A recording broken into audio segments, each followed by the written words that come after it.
Yo les gars, j'espère que vous allez bien. Alors je vous prépare une vidéo juste après celle-ci. En tout cas là, on va d'abord parler du mercato que le FC Barcelone veut faire et de ce que j'en pense parce que franchement, il y a beaucoup d'informations, beaucoup de choses. Vraiment, moi je pense que il y a de quoi démêler, pas le vrai du faux, mais du logique et du pas logique, pour qu'on se rende compte que le mercato que le FC Barcelone prépare est un mercato, on va dire, c'est très intéressant, on va en parler. Vous me connaissez, moi je suis un rêveur, quand je pense à ouais, vas-y, on va faire ça, on va faire ça. Je rêve tout le temps, chaque début d'année, je vous dis, on va gagner avec des champions, ramenez-nous le Bayern, Manchester City, vous me connaissez maintenant. Et ça va pas changer. C'est comme ça que je suis un passionné, j'espère que vous aussi vous vivez par passion. C'est important, quand il n'y a pas de passion dans la vie devient morose, répétitive, bref. Mais juste après cette vidéo, je vous tournerai vraiment directement une autre vidéo sur en fait les points d'amélioration de Xavi. Ça aura fait 3 vidéos que je tourne au même moment, le même jour, juste après la victoire, la défaite, qu'est-ce que je raconte, du Barça contre la Real Sociedad. Du coup, c'était hier en fonction d'aujourd'hui, de quand vous regardez cette vidéo. Mais installe-toi, mets-toi à l'aise, tranquille, franchement. Je t'invite à me répondre aussi en commentaire. Si tu as des choses à dire, des questions à poser, n'hésitez pas à poser des questions, je vais essayer d'y répondre. C'est vrai que je suis un peu rare en ces moments-ci, mais vous savez, le mois de juin, tout ça, c'est mes examens. Donc, désolé hein, les gars, j'ai une vie à côté. Hein. S'abonnez-vous. Juan Laporta veut tout et tout le monde. Alemany devait quitter le club. Il s'est dit non. Alemany était à ça. Il était en train de signer à Aston Villa, tu vois. Il a reçu un appel de Laporta. Laporta lui a dit, je viens d'avoir Tebas au téléphone. Tebas a dit, il valide le plan. Alemany a dit, ah bon? Alemany s'est rendu compte de tout ce qu'on pouvait faire avec notre plan mercato, tous les joueurs qu'on pouvait aller chercher, toutes les options qui s'offrent à nous, toutes les surprises que l'on peut avoir, toutes les opportunités. Parce qu'il faut dire que le FC Barcelone sur ce mercato a des joueurs qu'il piste depuis longtemps, on va en parler, et des opportunités qui sont venues s'ajouter qui fait que le Barça pourrait se retrouver avec un mercato ultra complet. Mais comme je vous l'ai dit, on ne peut pas tout prendre, il faut rester clair. Et moi, je pense qu'il y a beaucoup d'informations mercato qui, pour moi, pour l'instant, je ne peux que considérer ça que comme un peu de la fumée. Si ça se réalise, franchement, moi-même, je n'arrive même pas à m'imaginer. Et après avoir vu la confirmation, l'annonce officielle de tel joueur. Mais on va commencer avec des joueurs que l'on pistonne depuis longtemps, avec Gundogan que l'on pistonne depuis longtemps qui arrive gratuit, Inigo Martinez qui a déjà, on va dire, signé son contrat. Ces joueurs-là, on les pistonne depuis longtemps. Foyth, on le pistonne depuis longtemps. Je pourrais même parler de Carrasco que l'on voit déjà depuis un moment. Il y a Zubimendi que le Barça est en train de regarder, mais 60 millions, tu sais, c'est compliqué. Donc c'est pour vous dire qu'il y a à peu près ces joueurs-là sur lesquels le Barça a déjà des vues. Je peux même vous parler un peu de Bernardo Silva parce que la saison d'avant, on devait le prendre, mais finalement, on ne le prend pas. Le Barça était déjà en train de le pistonner. Mais plus le mercato évolue, plus les semaines passent, plus on est tombé sur une nouvelle de Cancelo. Alors le Barça commence à suivre Cancelo. Puis après, non, vas-y, Sadio Mané devient aussi une opportunité, hein, il faut se le dire. C'est aussi un joueur que le Barça suit. Alors là, je vais vous parler vraiment de tous les joueurs que le Barça suit, mais pas forcément des joueurs que le Barça va prendre. Alors il y a cette nouvelle-là. Dernièrement, il y a la nouvelle qui a retourné à Internet, Kimmich voudrait partir, donc.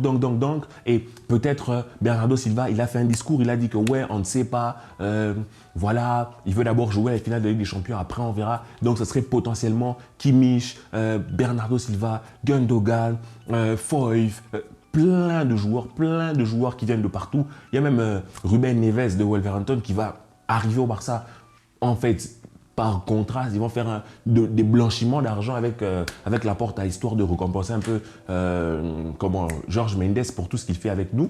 Mais tu vois qu'il y a énormément d'informations. Et moi, j'ai envie de vous dire, on ne peut pas tout prendre. Ce n'est pas logique. C'est vrai que le plan de viabilité du Barça et tout ça, je ne sais pas si Laporta a vendu son âme pour que Tebas dise oui, mais je ne pense pas que ce soit possible que sur le même mercato, que l'on ait par exemple Kimmich, Gundogan et Bernardo Silva et Messi. Non, franchement aussi. Si ça arrive, ça ne peut pas arriver. Non. Dans mon cœur, je n'arrive pas à me donner une option où cela arrive. Ce n'est pas possible. Même si on avait tout l'argent du monde, même si on était le Manchester City ou si on était le PSG, même si on dépensait comme Chelsea, c'est pas possible. On ne peut pas. Donc vous voyez que ce genre de noms, quand il y a autant de noms qui sont cités, il faut se poser des questions. Déjà, il y a Kimmich. Peut-être que Kimmich, c'est une technique pour juste avoir une revalorisation salariale. On apprend aujourd'hui même que Gundogan, finalement, est un peu enclin à rester à City parce que Manchester City a augmenté et son offre et le nombre d'années de son offre. Donc, ça voudrait peut-être dire qu'il se servait un peu de nous pour avoir ce qu'il voulait. Donc, au final, il ne faut pas que l'on soit trop dans le rêve. Moi, qui souhaite dans le rêve, je vous dis, les gars, rêvons doucement, genre. Rêvons doucement. Moi, aujourd'hui, Kimmich, déjà, si on va commencer par lui, parce que c'est la grosse nouvelle, c'est vraiment un joueur auquel, vraiment, moi, j'y crois très peu. Je ne sais pas quel miracle on va faire pour réussir à le déloger. Lui qui a un contrat jusqu'en 2025, nous sommes en 2023. Je ne sais pas comment on va réussir à le déloger pour moins de 100 millions. Et si tu le déloges pour 100 millions, entre le fair play, entre les amortissements, entre le salaire, ça fait énormément, je pense, je ne suis pas un expert, mais ça fait énormément de marge salariale à libérer pour lui, tu vois. Sachant qu'il y a des joueurs qui vont déjà... Déjà, il y a Kessié qui sortirait pour Ruben Neves. Donc là, déjà, il n'y a pas de plus-value. C'est vrai, il y a le départ de Busquets, il y a le départ de Piqué qui va être comptabilisé. Il y a le fait qu'on va vendre certains joueurs, peut-être Antou, Ferran, peut-être Rafinha, je ne sais pas. Certains joueurs vont partir, peut-être vont faire partir Alba. Mais franchement, je ne sais pas comment ça va être possible de dépenser autant. Admettons que l'on dépense autant sur Kimmich. Je ne sais pas comment ça va être possible d'associer Lionel Messi et d'aller encore prendre Bernardo Silva, sachant qu'on aurait potentiellement Gundogan qui arrive libre. Ça voudrait dire qu'il faudra faire des choix. C'est triste, mais on se rend compte que sur ce mercato-ci, le Barça a potentiellement le luxe de se permettre de faire certains choix à certains postes. Alors, on a le choix entre tout miser sur Kimmich et Gundogan, c'est-à-dire Gundogan qui arrive gratuit avec un salaire normal, si bien sûr il ne nous trahit pas en retournant, en prolongeant à Manchester City, c'est très probable. Ils ont gagné la Première Ligue, ils vont gagner la Ligue des Champions peut-être, ils vont gagner la FA Cup. Donc, s'il arrive à prendre les trois, il se sentirait peut-être bien, il voudrait peut-être rester, sachant que Guardiola, lui aussi, c'est vrai, c'est un Catalan et tout, mais il ne faut pas penser que Guardiola, il vit pour notre pomme en mode, il veut tout nous offrir cadeau. Tu vois ce que je veux dire? Donc, le souci en ce moment-là, c'est que si on arrive à prendre Gundogan, et qu'on mise tout sur Kimmich, il faut oublier Cancelo. Il faut oublier Cancelo parce qu'à aucun moment, tu prends à City Gundogan et tu penses que City va te faire un cadeau sur Cancelo. Non, pas du tout. Cancelo va sûrement pas venir en prêt. Sûrement, ils vont chercher un prêt avec option d'achat. Ça doit être comptabilisé, tout ça.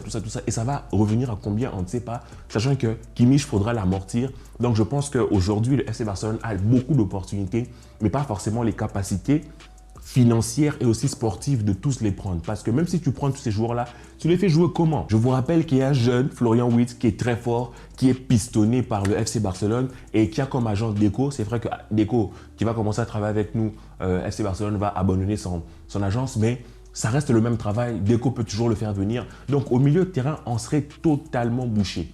Cependant, moi, je pense que la priorité, si on doit aller faire un gros effort, c'est Kimmich. Si on peut prendre Kimmich, le profil de Kimmich, on n'a pas de 6. On n'a tout simplement pas de 6. Si tu le prends, c'est énorme. Si tu arrives à prendre Kimmich, vraiment, tu as bouclé la boucle. Kimmich et Rodri, à leur poste, ils sont top mondiaux. Tu arrives à le prendre, tu as bouclé la boucle. Et il te restera quelque chose que tu peux aller départir sur un Gundogan qui arrive libre, un Lionel Messi, il va te rapporter les sponsors, ça va un peu compenser son salaire qui ne sera sûrement pas de 8 millions net. Hein? Je vous le dis, soyez réalistes. Donc, ça va, tu vois, avec les autres petits joueurs, bon, pas petits joueurs, mais je veux dire, ceux-là qui arrivent gratuitement, les Inigo, tout ça, le retour d'Abdé, peut-être qu'on va vendre tout. Donc, vous voyez que dans l'ensemble, moi déjà, je pense que si on arrive à avoir la possibilité d'aller chercher Kimmich, il faut le faire. Maintenant, il ne faudrait pas qu'en essayant de tout faire pour chercher à prendre Kimmich jusqu'aux derniers instants du mercato, que l'on perde peut-être Amrabat, qui est un joueur aussi suivi, que l'on perde Zubimendi, qui va nous coûter 60 millions, mais qui est suivi aussi. Tu vois tout ça, que l'on perde Foyth. Donc, c'est un jeu très équilibriste, en fait, j'ai envie de vous dire, parce qu'il y a certes les opportunités, il y a certes l'envie, il y a certes peut-être même par miracle, je ne sais pas, je ne suis pas dans le club, peut-être qu'il y a des possibilités économiques de le faire, mais ça va être très compliqué d'aller tous les prendre, ça va être très compliqué d'aller prendre même, je ne sais pas, le 3/4 de ces joueurs-là. Moi, je pense vraiment que des joueurs vraiment où il ne faut pas mettre trop d'espoir, Kimmich déjà, ne comptez pas trop là-dessus, ne comptons pas trop là non plus sur Bernardo Silva.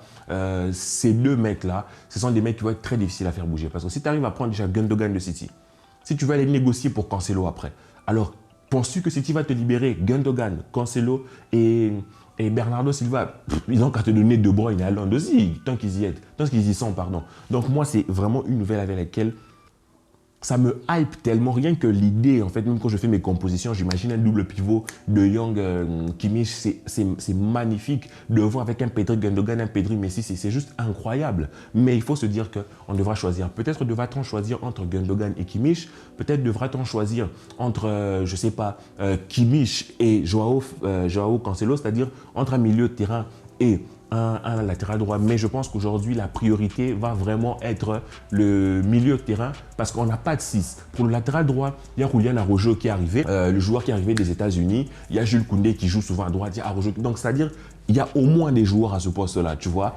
On verra d'autres, mais il y a au moins des joueurs à ce poste-là. Mais de l'autre côté, tu as des mecs comme au numéro 6, on n'a pas. Francky donc ne peut pas jouer tout seul au numéro 6, Kessié ne peut pas jouer tout seul au numéro 6. Donc on a un néant, on a un trou à ce poste-là. Même si tu décides de jouer en double pivot, franchement ça va être compliqué. Et je ne veux pas que le Barça se retrouve l'année prochaine à jouer avec Ruben Neves en 6. Donc pour moi, s'ils ont déjà un accord avec Gundogan, et aujourd'hui ils ont la possibilité d'aller chercher un 6, franchement, ça me fait mal. Mais quitte à abandonner l'ailier gauche, je vous jure, il faut aller chercher Kimmich.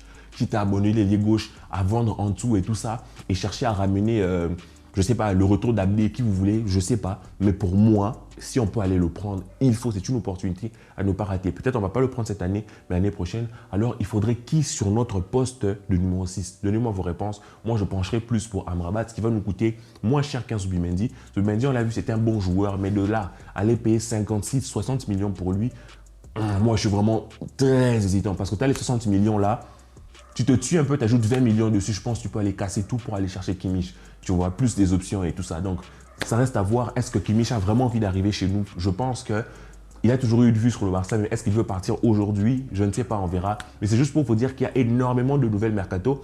Mais ne pensez pas qu'à la fin de la saison, on aura une équipe, je ne sais pas comment. C'est tout ce que j'espère. Mais je trouve ça très peu réaliste en fait, très peu réaliste dans notre réalité aujourd'hui. Donc quelques joueurs libres, quelques gros coups peut-être, mais je ne pense pas que l'on peut se faire un gros coup avec Cancelo qui est un très gros coup, un gros coup avec Kimmich qui est un gros coup avec Gundogan, le retour de Messi et penser à un ailier gauche. Les gars, si on fait ça, c'est fini. C'est qu'on a réuni les 7 boules de cristal. Je ne sais pas qu'est-ce que je peux vous dire de plus. Je vous laisse avec ça les amis. Juste après, je tourne la prochaine vidéo. J'espère que vous serez au rendez-vous. Que la paix soit sur vous et peace.